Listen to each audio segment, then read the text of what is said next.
उदार माझा ज्ञानेश्वर तया नमस्कार वारंवार न पाहे याती कुळाचा विचार भक्त करुणा कर ज्ञानाबाई भगतिया भावे शरण जाता भेटी भगतिया भावे शरण जाता भेटी पाळी तसे तुटी जन्म व्याधी न पाये याती कुळाचा विचार भक्त करुणा कर ज्ञानाबाई ज्ञानाबाई माझी अनाथाची माय ज्ञानाबाई माझी अनाथाची माय एका जनार्दनी पाय वंदितसे न पाहे याती कुळाचा विचार भक्त करुणा कर ज्ञानाबाई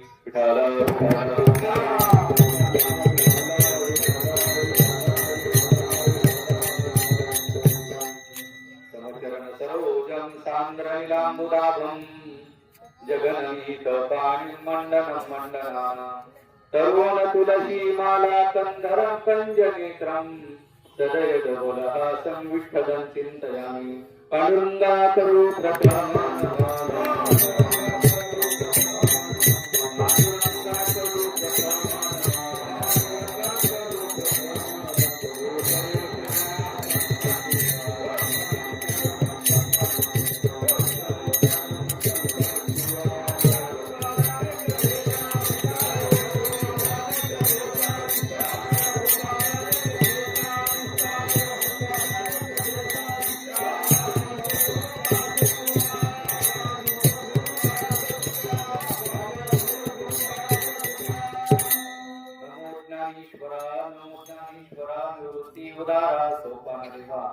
मुक्ताबाई नमो त्रिभुवन पावनी आद्यत्रय जननी देवांचे दयांचे केले स्मरण होय सकल विद्यांचे अधिकरण तेची वंदोनी श्री चरण श्री गुरूंचे ते नमस्कारोनी आता मस्तक हे पायावरी वारकरी संतांच्या विठाला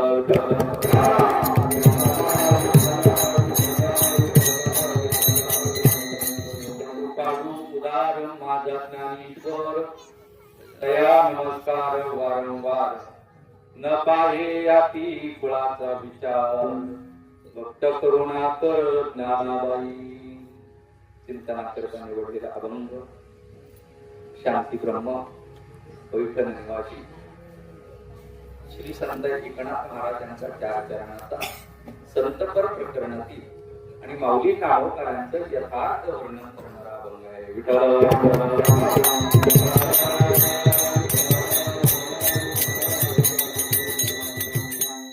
या अभंगामध्ये शांती ब्रह्मनाथ बाबा माऊली ज्ञानोबारायचं तोंड भरून वर्णन करतात.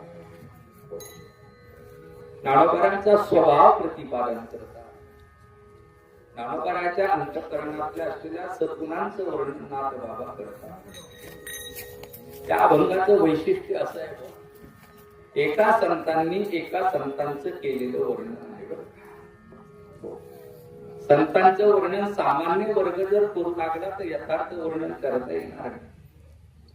पण जेव्हा संतांचं वर्णन करतात तेव्हा ते यथार्थ वर्णन करू शकतात. त्याचं कारण असं आहे, भक्तांचा महिमा भक्तची जाणती, दुर्लभ त्यागती अनेकांची. भक्तांचा महिमा भक्तांना समजतो. संतांचा स्वभाव संतांचे सद्गुण संतांनाच कळत असतात. संतांचं जीवन कळण्याकरता संत झाल्याशिवाय कळत नाही. तरीच महिमा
तरीच महिमान येईल तोपर्यंत तो संतांना महिमा कळत नाही.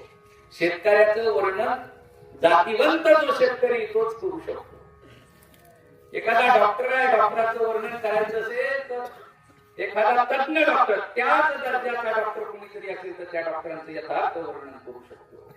मृदंगाचार्याचं वर्णन करायचं ठरलं तर त्यांच्यापेक्षा श्रेष्ठ मृदंगाचार्य असला पाहिजे. गायनाचार्यांचं वर्णन करायचं ठरलं की त्यांच्यापेक्षा श्रेष्ठ गायनाचार्य असला पाहिजे, तर यथार्थ वर्णन होईल. नाहीतर अहो रूपम अहो ध्वज नाही का, उंटाने गाढवाचं वर्णन करावं आणि गाढवाने उंटाचं वर्णन करावं. गाढव म्हटलं उंटा, काय तुझं शरीर आहे सुंदर. उंटाला बरं वाटतं, जरा सांग उंटाचं शरीर चांगलं आहे का? अरे बेडप असलेला उंट, पण गाढवाने खोटं वर्णन केलं. उंट दादा तुझं शरीर खूप सुंदर आहे. उंटाला आनंद झाला माझं वर्णन केलं म्हणून उंटाने वर्णन केलं. काय गाढव दादा, काय आवाज आहे तुमचा. म्हणजे सारा विरोधाभास आहे.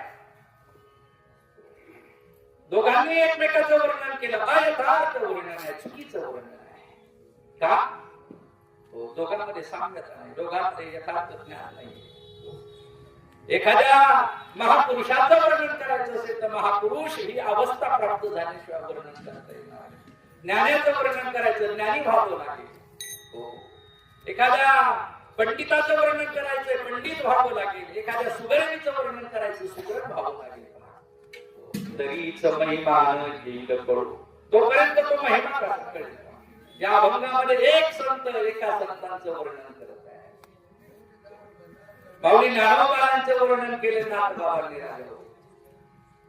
सर्व संत वर्णन करतात ज्ञानोबारांचं. सर्व का वर्णन करतात? ज्ञानोबारांचं दिव्य जीवन, ज्ञानोबारांचा अवतार, ज्ञानोबारांचं कार्य. कमी कालावधीमध्ये अवघ्या 22 वर्षामध्ये ज्ञानोबारांची क्रांती आहे. ज्ञानोबारांचा एक सोहळा आहे. या मृत्यू लोकांमध्ये ज्ञानोबारांचा सोहळा केलेला तो यात नवल नाही महाराज. या ही भूमंडळात माझी कीर्ती महाराज म्हणतात. तुका म्हणे गाजे वैकुंठी सोहळा, या ही भूमंडळा माझी कीर्ती. ज्ञानोबारांचा सोहळा आपण करतो यात नवल नाही. बारकाईने ऐकतो. 35 मिनिटं बोलायचं आहे आपल्याला. 35 35 मिनिटांमध्ये जरा चांगलं देण्याचा प्रयत्न करू सद्गुरु कृपेने करा. एकाग्र व्हायचं. आता दिवसभराचा प्रवास, दिवसभराचा नाश्ता, दिवसभराचं चहा पाणी, दिवसभराचं जेवण, दिवसभर काय झालं ते सारं सोडायचं. हे 35 मिनिटं या अभंगाची, या शब्दाची, या वाक्याची एकरूप व्हायचं. एकदम एकाग्र. नारोबाला समजून घ्यायचे. नारोबाचा अवतार दिव्य अवतार आहे.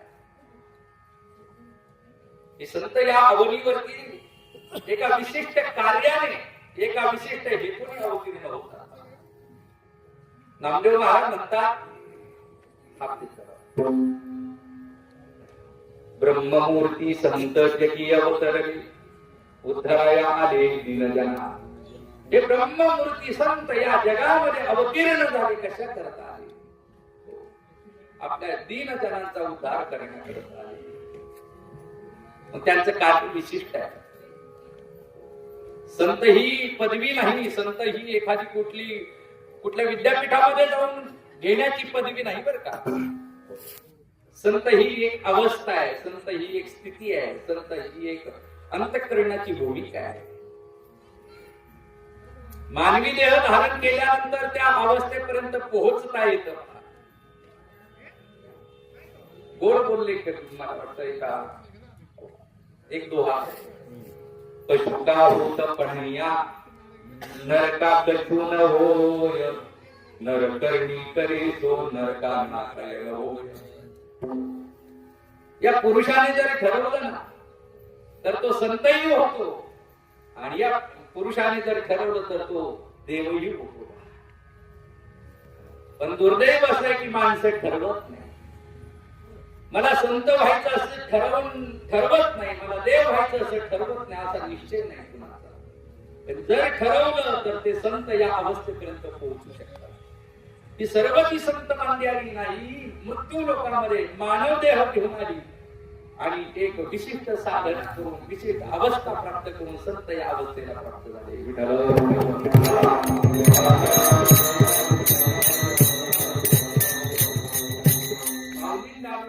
जीवन अलौकिक जीवन आहे, दिव्य जीवन आहे. नामदेव 22 वर्षामध्ये केलेली क्रांती. आता मतदान झालं, पैसे देऊनही लोकांची गर्दी जमवता आली नाही लोकांना. आणि माझ्या नारोबरांनी 750 वर्षापूर्वी मिळवली मांदी वैष्णवांची. अरे वैष्णवांची मांदी मिळवली महाराज, लाखोचा समुदाय जमा केला. आणि आजही नारोबरांचा ज्या वेळेला पालखी सोहळा निघतो, आताही आपण समाधी सोहळ्याला जातोय, कुठे निमंत्रण पत्रिका नाहीये, कुणाला फोन केलेला नाहीये, कुणाला कुठलं पत्र पाठवलेलं नाहीये. पण नारोबरांच्या सोहळ्याकरता, नारोबरांच्या पालखी करता लाखोनी समाज जमतो. कशाचा परिणाम? कशाचा परिणाम? त्यांच्या सद्गुणांचा, त्यांच्या कार्याचा, त्यांच्या असलेल्या साधनेचा परिणाम आहे. साधने. आपल्या घरातला विचार जर केला तर घरामध्ये जर 5 माणसाचं कुटुंब असेल तर 5 माणसाच्या कुटुंबापैकी 4 माणसं आपल्या एका माणसाचं तोंड भरून वर्णन नाही करू शकत. दोघं वर्णन करतील, दोघं नाव ठेवू. म्हणजे आपल्याच कुटुंबातील सदस्याचं वर्णन आपलं कुटुंब करू शकत नाही. इथं नारोबराचं वर्णन जीवही करतो, नारोबराचं वर्णन संतही करतात, नारोबराचं वर्णन भगवंतही करतो.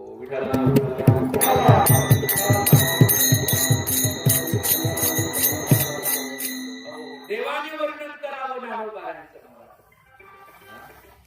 समाधीचा प्रसंग आठवा जरा. देवनिवृत्ती यांनी धरले दोन्ही पर, जातो ज्ञानेश्वर पैसा बया. नदीची आमाशा घातले माझवन, तैशेची गगन कादवले. भगवंताने एक हात धरला, निवृत्ती दादाने एक हात धरला, नारोबराला समाधी स्थानाकडे चालवलं. आणि काय प्रसंग आहे डोळ्यासमोर चित्र आणता आणलं समाधी स्थानापर्यंत नाडोबारांचा नामदेव महाराज वर्णन करतात. नामदेवराच्या 4 पुत्रांनी समाधीची जागा पूर्ण स्वच्छ करून व्यवस्थित सिद्ध करून ठेवलेली आहे. आणि नाडोबाराला कितपर्यंत आणलं नाडोबारांनी जाऊनी आसनावरी बैसले ज्ञानेश्वर. पुढे ज्ञानेश्वरी ठेवली. आसनावरती गेले बसले आणि समोर ज्ञानेश्वरी ठेवलेली आहे. आणि नंतर नाडोबारांनी महाराज म्हणतात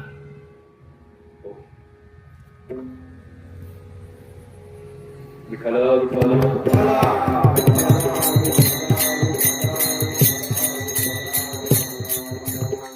नमस्कार केला नाडोबारांनी आणि डोळे बंद केले. महाराज हाकी येणे डोळे ज्ञान देवे. नाडोबारांनी नमस्कार केला, सर्वांना नमस्कार केला आणि नाडोबारांनी डोळे बंद केले. नामदेव महाराज म्हणतात नामा म्हणे आता लोपला दिनकरण बाप ज्ञानेश्वर समाधिस्थ.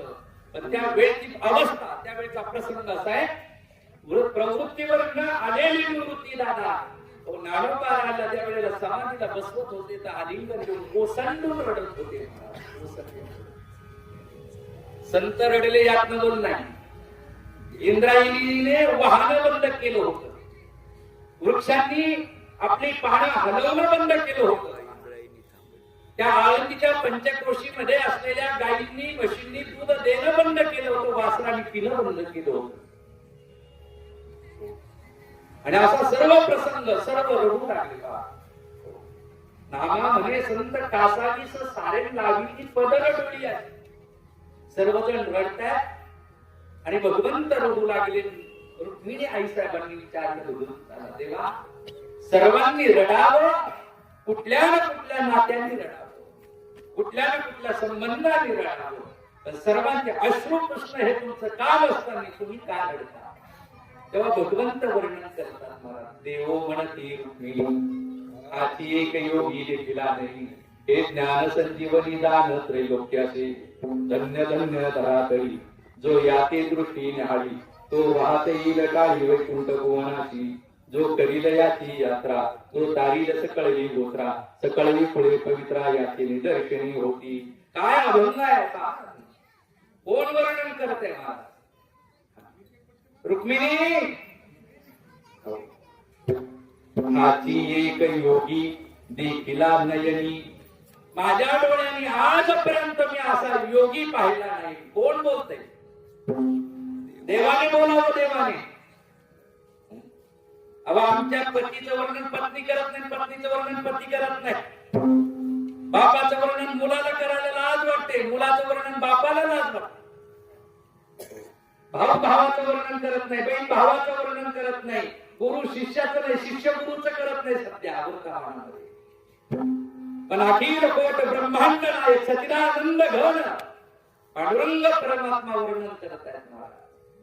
रुक्मिणी हाची एक योगी देखील नयनी. याच्यासारखा मी दुसरा योगी डोळ्यांनी पाहिला नाही. आणि काय वर्णन केलं नामदेवांचं देवाने. अरे देव वर्णन करतो. देव म्हणजे काय सामान्य गोष्ट आहे का. नकळे आगमा नकळे निगमा. अरे जो वेदाला कळत नाही, जो शास्त्राला कळत नाही, जो पुराणांना कळत नाही असा परमात्मा महाराजाचं सत्य ज्ञानानंत गगनाचे प्रावर्ण हे त्याचं वर्णन आहे. असा परमात्मा वर्णन करतोय नामदेव. देवानी वर्णन केलंय, संतांनी वर्णन केलं, सर्व संतांनी वर्णन केले. सर्व संतांनी ज्ञानी यांचा गुरु राजा महाराज मनती ज्ञान देव तुम्हा ऐसे. श्रीमंत तुकोबा वर्णन करतात, जनाबाई वर्णन करतात. ज्ञानाचा सागर सखा माझा ज्ञानेश्वर. अहो कोण कोण आहे सांगा ना. सर्वांनी वर्णन केलं नामदेवाचं. आले लोटांग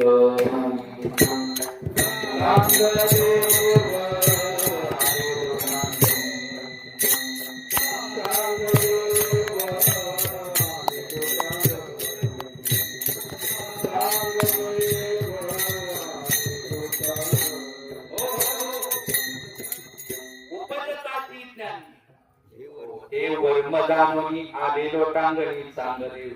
अरे चांगदेव महाराजांनी देखील महाराज लोटांगण घालावं. महाराज लोटांगण का? ज्ञानोबा अवतीर्ण होण्याच्या अगोदरच ज्ञान प्रकट झालं हे लक्षात आलं. चांगदेव महाराज लोटांगण घालतात. बोलू सूर्यापुढे प्रगटे प्रकाश जैसा तैशी रसेची वाट न पाहता वैशीची या गावानं येता बाळपणीच सर्वज्ञता वळी तयारी तैशी लसेची वाट न पाहता. अरे त्या सर्वज्ञानी म्हणजे सर्वज्ञ म्हणजे सर्व ज्ञानाने बरं का, आत्मज्ञानाने ब्रह्मज्ञानाने हातामध्ये वरमाला घेतली नावाला वर्ण करता. नाळोबाला प्रकट झाल्याबरोबर नावाचा अवतार झाल्याबरोबर त्या ज्ञानाने काय केली वरमाला नावाच्या गळ्यात वर्ण नावाला बाळपणीच सर्वज्ञता वरी तयार. काय नावाचं वर्णन आहे? संत वर्णन करतात. आज तर नाथ महाराजांनी नारोबारांच्या स्वभावाचं वर्णन केलं, नारोबारांच्या सामर्थ्याचं वर्णन केलं, नारोबारांच्या दयेचं अंतःकरणाचं वर्णन केलं. नारोबारांच्या स्वभाव फार महत्वाचा आहे. कदाचित तुमच्याकडे ज्ञान कमी असू द्या, कदाचित तुमच्याकडे गुण कमी असू द्या, कदाचित तुमच्याकडे ऐश्वर्य कमी असू द्या, पण तुमचा स्वभाव माणसाला समाजामध्ये प्रतिष्ठा निर्माण करून देतो.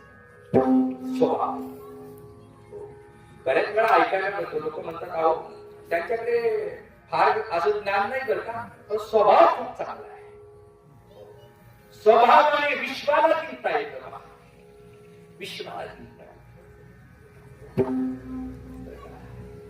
ज्ञान असेल एखाद्याकडे, पण स्वभाव जर कटू असेल तर त्या स्वभावाच्या समोर ज्ञान फिकं पडतं. एखाद्याकडे खूप चांगली कला आहे, पण स्वभावामुळे ती कला सुद्धा समाज स्वीकारत नाही. खूप कलाकार असे आहे की त्यांना समाजाने स्वीकारलं नाही. डावलं का? स्वभावाचा परिणाम, आचाराचा परिणाम आहे, विचाराचा परिणाम आहे, स्वभावाचा परिणाम आहे. जगामध्ये तेच वंदनीय ठरले ज्यांचा आचार, ज्यांचा विचार, ज्यांचा उच्चार आणि ज्यांचा स्वभाव वंदनीय तेच ठरले. आचाराने वंदनीय ठरतात माणसं, विचाराने वंदनीय ठरतात माणसं, उच्चाराने बोलण्याने वंदनीय ठरतात माणसं आणि स्वभावाने वंदनीय ठरतात माणसं. या जगात ऐका सुनिये सुनिये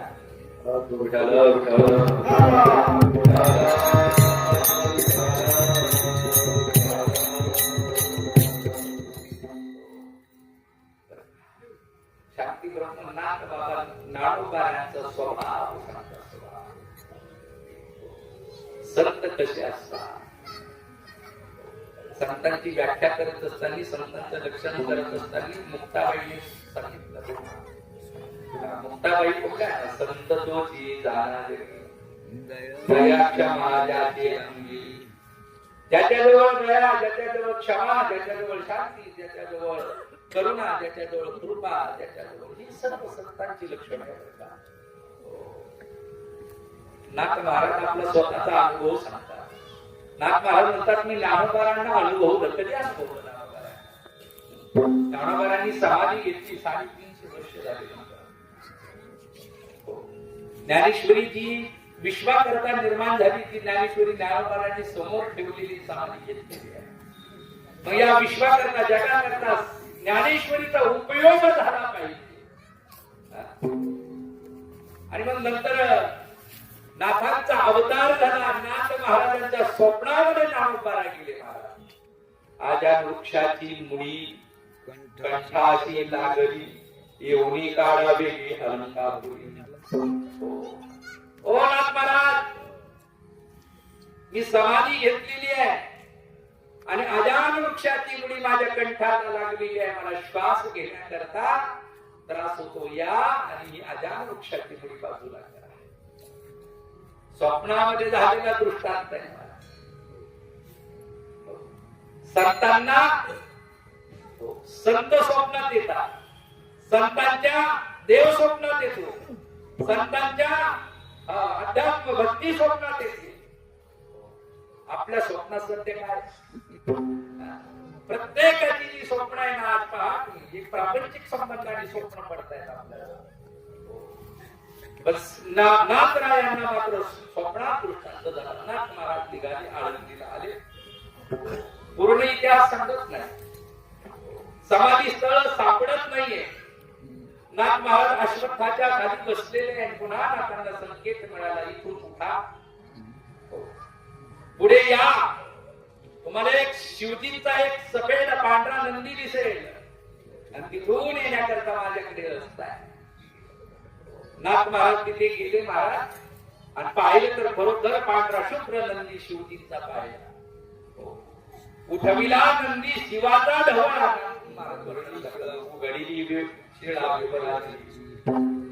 आणि तिथून नाथ महाराज त्या विवरातून त्या नंदीला बाजूला केलं, त्या विवरातून गेले आणि समाधी समोर नाथ महाराज गेल्यानंतर महाराज 22 वर्षाचं वय आहे.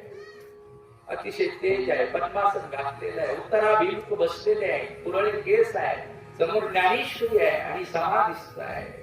तर समाधी संजीवन आहे. ज्ञानदेवे घेतले दान बाबा बाळ छंदो, हृदयी धरोनिया दान बाबा बाळ छंदो, समाधी बैसला निर्वाण बाबा बाळ छंदो, कथा कीर्तन करीतो बाबा बाळ छंदो, बाळ छंदो बाबा बाळ छंदो. आजही ज्ञानदेवी रम्य रमले समाधान आणि हरीचे चिंतन सर्व काळ. आणि नाथ महाराजांनी पाहिलं काय दिव्य दिव्य आहे. काहींचे चेहरे पाहिले ना, तर चेहरे पाहिल्याबरोबर अंतःकरण प्रसन्न होतं आणि काहींचे चेहरे पाहिले का असं वाटतं आता आत्महत्या करावी. अरे असं असावं, असे चेहरे असे, असं आपल्या चेहऱ्यावरती हास्य असावं, चैतन्य असावं, प्रसन्नता असावी.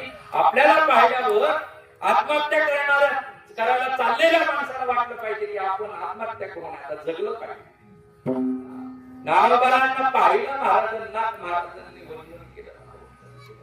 त्या पहा तुम्ही त्या वर्णन केलेलं आहे. मग ती ज्ञानेश्वरी दिली नाथ महाराजांना. त्यावेळेला झालेला तो साक्षात्कार ज्ञानेश्वरी आणली. ग्रंथपूर्वीच अतिशुद्ध हो महाराज नाथांनी पुन्हा त्या ज्ञानेश्वरीचं शुद्धीकरण केलं. पण वर्णन केलं त्याच्यावर. अगोदरचा तो अतिशुद्ध असलेला आणि सिद्ध असलेला ग्रंथ आहे. त्याच्यामध्ये मी काही बदल करत नाही.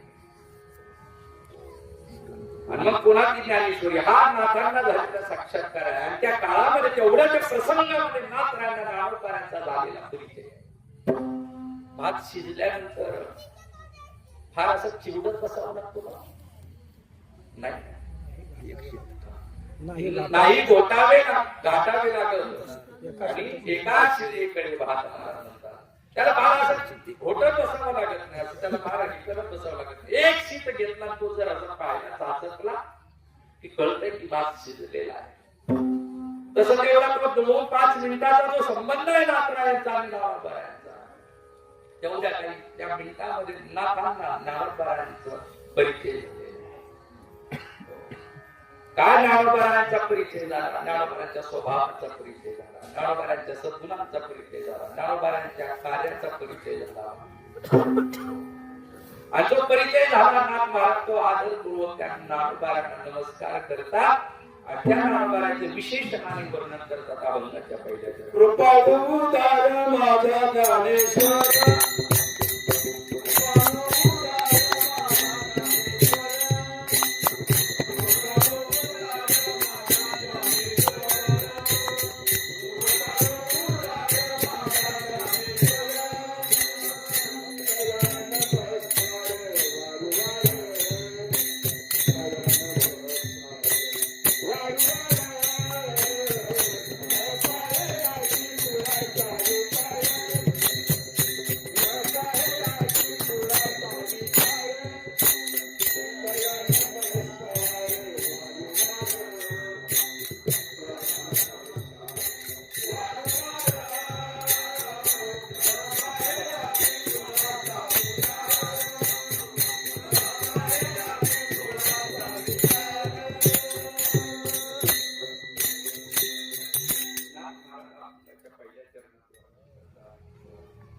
कृपाळू उदार माझा ज्ञानेश्वर.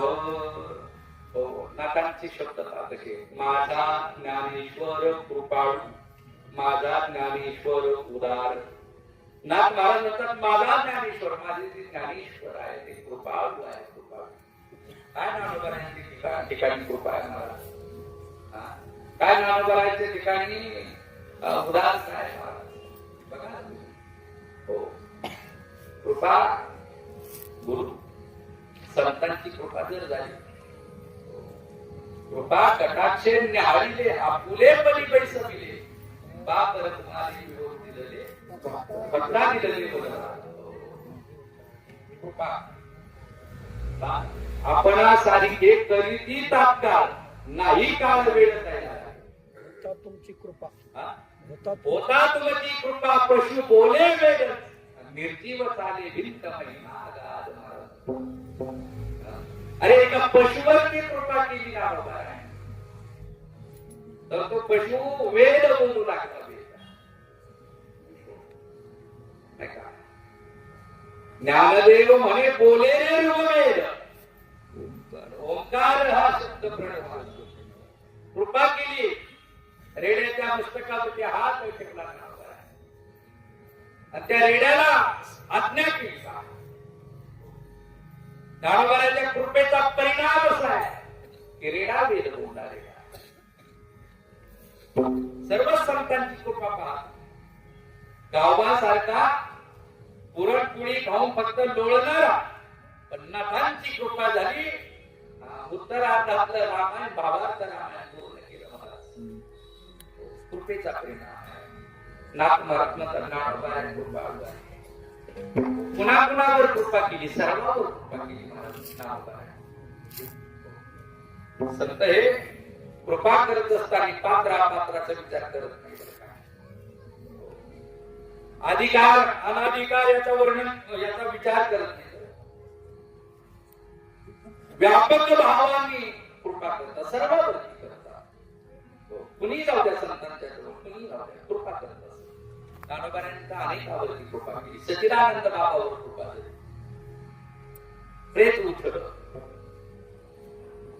प्रेत उठल्यानंतर त्याच सच्चिदानंद बाबा ज्ञानेश्वरी नावाचा ग्रंथ लिहून घेतला. किती जणावर कृपा आहे. हा प्रवास 8 झाला. शुद्धीपत्र आणण्याकरता आलेले असताना पैठण मधून निघाल्यापासून आळंदीला पोहोचेपर्यंत असंख्य लोकांची भेट, असंख्य जणांची भेट, असंख्य लोकांवरती कृपा, असंख्य जीवावरती कृपा. एकावर नाही, असंख्य लोकांवरती कृपा, असंख्य जीवावरती कृपा आहे.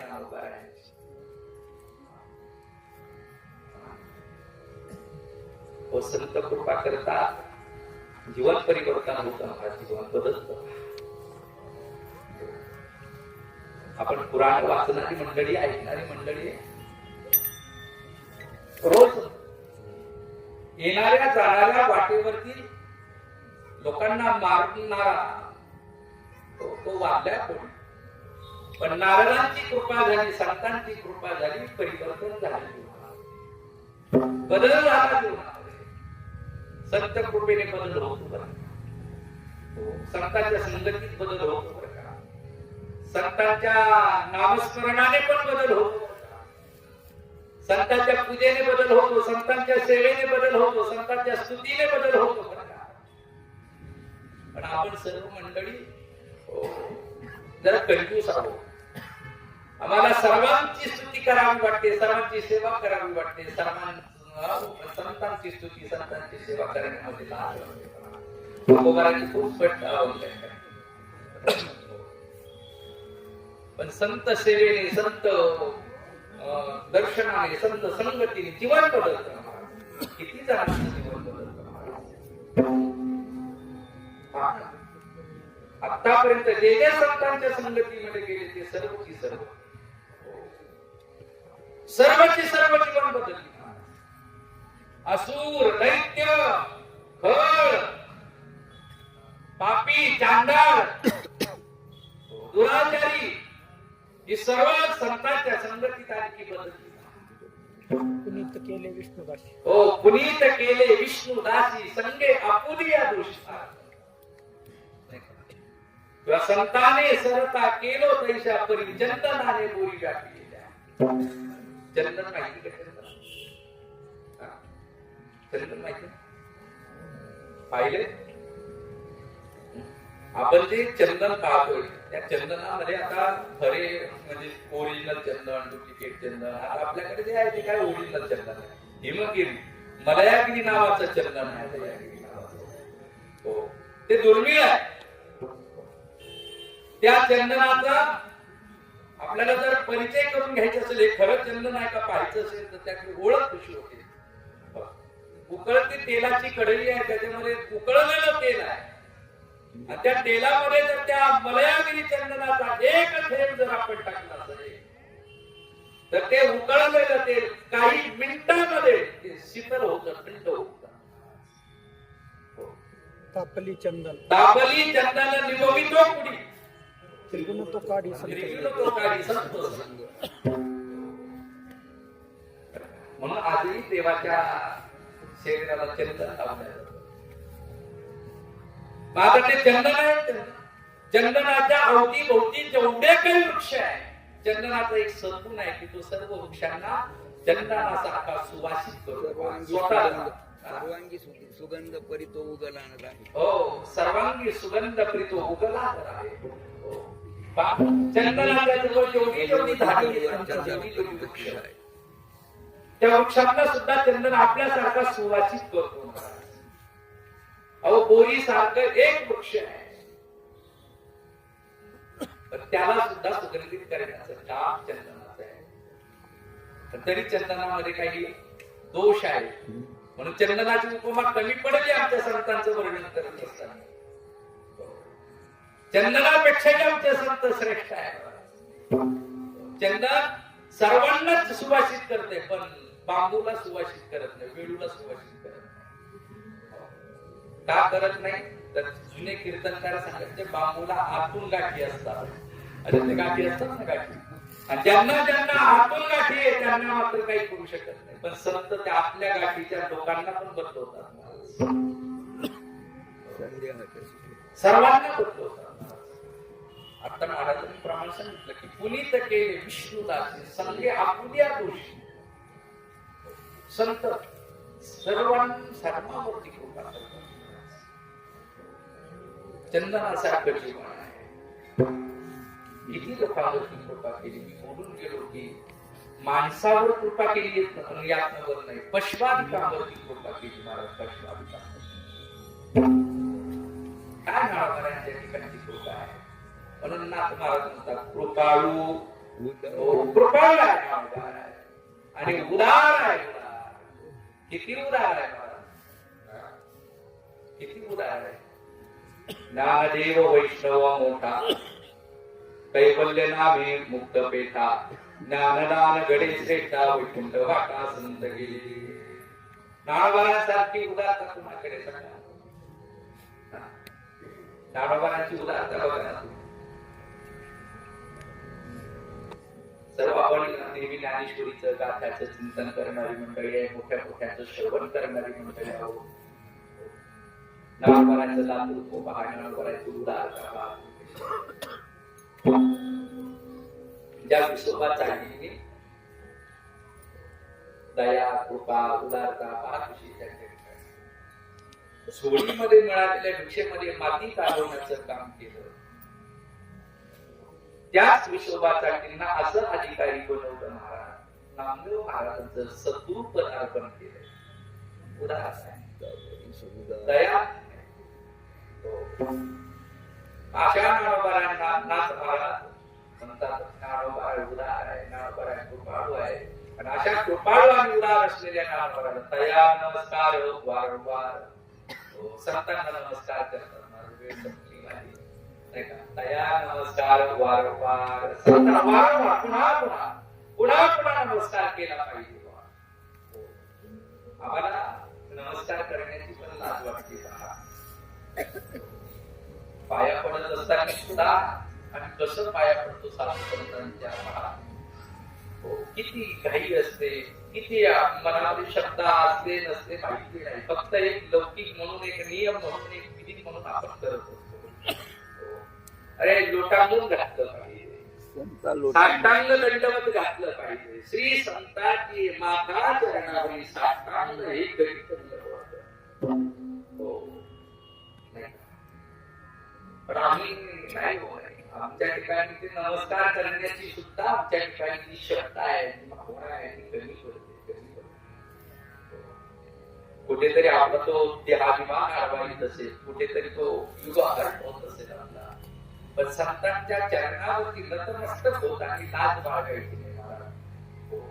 लाज बाळगायची. देव मिळवायचं असेल तर महाराज म्हणतात का, मस्तक ठेंगणा करी संतांच्या चरणात, तुझं व्हावा हे देव तरी हा सुलभ उपाय. अरे देव मिळवायचं असेल, देव प्राप्त करायचं असेल तर सोप्यातला सोपा उपाय आहे संतांच्या चरणावरती मस्तक टेकवलं पाहिजे, झिजवलं म्हणजे झुकवलं पाहिजे.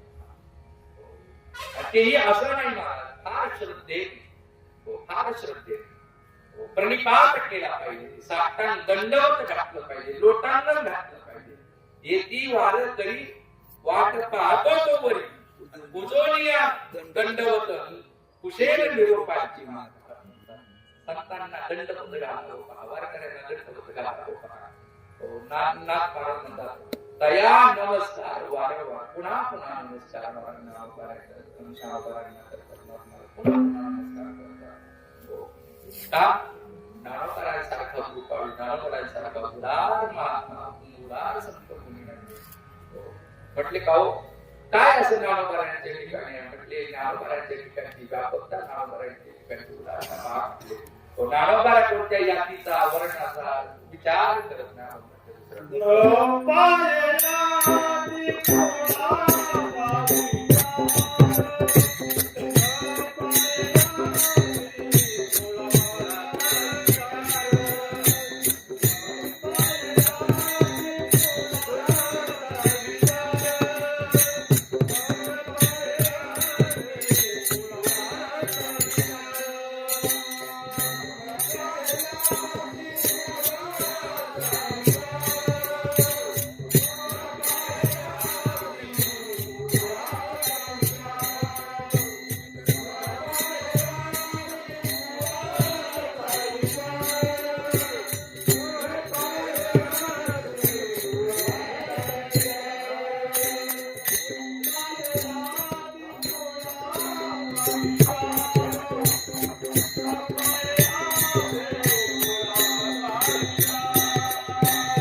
वाटचालीचे कीर्तन आहे. गेली अनेक वर्षापासून भगवंताची कृपा हापशे बाबांनी आरंभ केलेला हा पायी दिंडी सोहळा गुरुवर्य रामकृष्णजी महाराज काळे गुरुजी यांनी नंतर तो चालवलेला अविरत तो सोहळा सद्गुरु वंशी बाबांची कृपा आणि सर्व संतांच्या कृपा आशीर्वादाने हा पायी दिंडी सोहळा तो अनेक वर्षापासून हा अखंड चालू आहे. आणि आता बरेच वर्ष झाली की या सोहळ्यामध्ये आदरणीय आणि भक्तिपरायण बाबाजी महाराज जयंती शास्त्री यांचं मार्गदर्शन यांच्या सानिध्यामध्ये यांच्या सहवासामध्ये हा पायी दिंडी सोहळा संपन्न होतोय. सर्व पंचक्रोशीतील वारकरी निष्ठावंत ज्यांनी गुरुजीवरती नितांत प्रेम केलं, गुरुजींची अतिशय श्रद्धेने दृढ विश्वासाने सेवा केलेली आहे, गुरुजींच्या सोबत ज्यांनी आपलं आयुष्य वेचलेलं आहे, असं सर्वच काही आता आमचे जे सद्गुरुजींचे बाबांचे जे कट्टर शिष्य होते ज्यांनी दृढ श्रद्धेने हा परमार्थ चालवला, त्यामध्ये वैकुंठवासी शास्त्रीजीचे पूज्य पिता श्री गंगाभाऊ असतील, कचरू नाना गावटे असतील, आता आमचे त्र्यंबक भाऊही गेले. या त्रिमूर्तीने या दिंडी सोहळ्याला गुरुजींच्या वैभवाला आध्यात्मिक जे वैभव आहे गुरुजींचं ते वाढवण्याकरता खूप मोठा अट्टहास केला. त्यामधली बरीचशी आता काही मंडळी आहे. मग आमचे नामदेव तात्या कंत असतील, शिवाजी भाऊ असतील, आमचे डोरू भाऊ आहे, इकडे शेखरराव तात्या आहे, नारायण भाऊ आहे, ही अनेक मंडळी गुरुजींच्या सोबत अविरतपणाने चालत आली. मलाही भाग्य मिळालं की गुरुजींच्या पायी दिंडी सोहळ्यामध्ये बरेच वर्ष चालण्याचा, गुरुजींच्या या दिंडीमध्ये आश्रमावरती काही पारण्यामध्ये सहभाग घेण्याचा मला भाग्य मिळालं. शास्त्रीजींचा समवेत पण बऱ्याच वर्ष आपण चालण्याचा प्रयत्न करतो. जेव्हा जेव्हा नक्कीच येण्याचा प्रयत्न करतो. क्वचित प्रसंगामध्ये मला येता आलं नाही दिंडीमध्ये, परंतु तरी देखील मी मनाने दिंडी सोबतच असायचो प्रयत्न. तर हा पायी दिंडी सोहळा आज 5व्या दिवसाचा हा मुक्काम निघोजच्या जवळ असलेलं जे लाळजे कैलासवासी ताईमाई आणि आता त्यांचे चिरंजीव दत्तात्रय भाऊ लाळजे खूप श्रद्धेने खूप निष्ठेने सर्व वारकऱ्यांचं स्वागत करतात, सेवा करतात, पूजा करतात. मोठी माणसं आपल्या परंपरा जपत असतात. आम्ही बरेच वर्षी यायचो तर त्यांच्या मातोश्रीची खूप श्रद्धा, गुरुजींपासून ही असलेली सेवा आहे. आजचा मुक्काम या मळ्यामध्ये होतोय. कुटुंबाने खूप चांगलं स्वागत केलं, खूप सर्व पद्धतीची सेवा व्यवस्था आपली केलेली आहे, त्यांनाही धन्यवाद देतो. सर्व हे विद्यार्थी मंडळ अतिशय त्या विद्यार्थ्यांमध्ये खूप आनंद या दिंडीमध्ये रथचालक असेल, सर्व झेंडेकरी असेल, सर्व विनेकरी असेल, तुळशी माझ्या माता असेल, ते सर्व टाळकरी असेल, सर्व गुणीजन मंडळी असेल. आज आपण खूप श्रद्धेने ही दिंडी चालवतोय. या माता त्या विनेकरी आपल्या दिंडीचे बरेच वर्ष तर सर्वांना मी कोटी कोटी धन्यवाद देतो. मलाही आपण संमिलित करून घेतले. एकच सांगेल, श्वास आहे शरीरामध्ये तोपर्यंत गुरुजीवरची निष्ठा, शास्त्रीजीवरची निष्ठा कधी होऊ नये. या सोहळ्यामध्ये अविरत चालण्याचा प्रयत्न करा. संतांचा संघ, हे सोहळे, ही दिंडी हे आपल्या जीवनामध्ये काहीतरी परिवर्तन करण्याकरता असते, आपल्याला बदलवण्याकरता असते. पहा, म्हणून आपण नेहमी काहीतरी घेत राहा, चांगलं घेत राहा, वाईट आहे ते टाकण्याचा प्रयत्न करत राहा. दिंडीत आलं की प्रत्येक वर्षी काहीतरी आपल्याला घेता आलं पाहिजे, काहीतरी टाकता आलं पाहिजे. नाहीतर मग फक्त येर झाला मारून चालणार नाही. येर झाला मारून चालणार नाही. दिंडीचा काहीतरी लाभ झाला पाहिजे. आम्ही या वर्षी दिंडीत गेलो, या वर्षी माझी तंबाखू सुटली असं कोणीतरी सांगितलं पाहिजे. आम्ही या वर्षी दिंडीत गेलो, आमचा गुटखा बंद झाला असं कोणीतरी म्हटलं पाहिजे. आम्ही दिंडीत गेलो, या वर्षी आमचा चहाच बंद केला असं कोणीतरी म्हटलं पाहिजे. असं म्हटलं पाहिजे. काहीतरी बदल केला पाहिजे ना. असं चहा पाजणाऱ्यांनी, मला वाटतं चहा जर पाजणं बंद केलं, पण तुम्ही चहा टॉनिक काय नाही, ब्रह्मरसासारखं टॉनिक कोणतं आहे?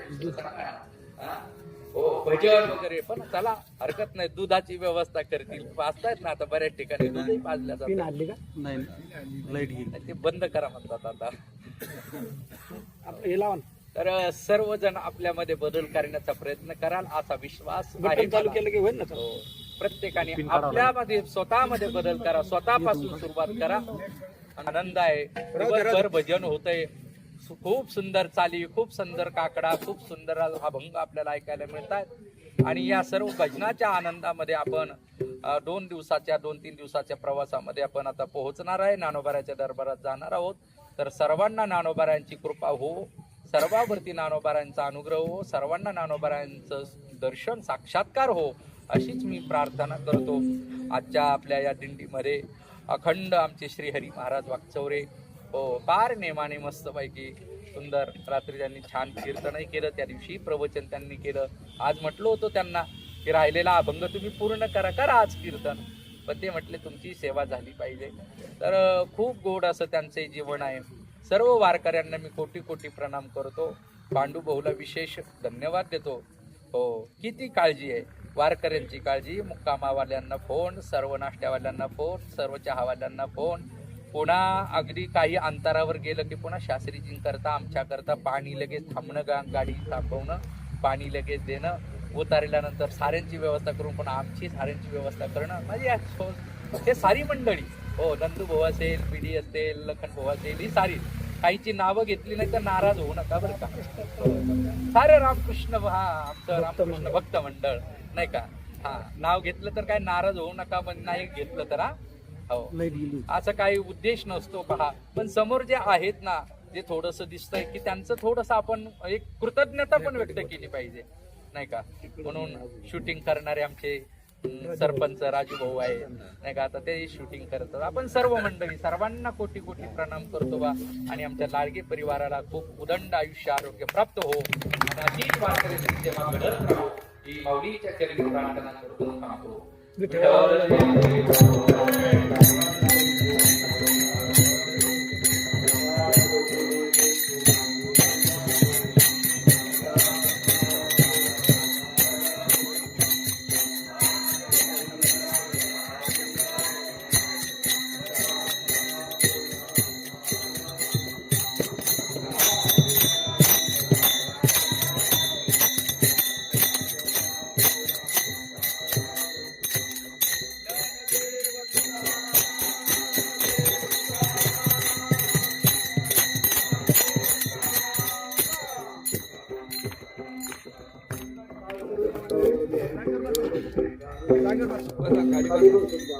लाईट गेली, मला कळलं होतं लाईट गेली. हा, ते समोर तिथं होती ना खुर्ची.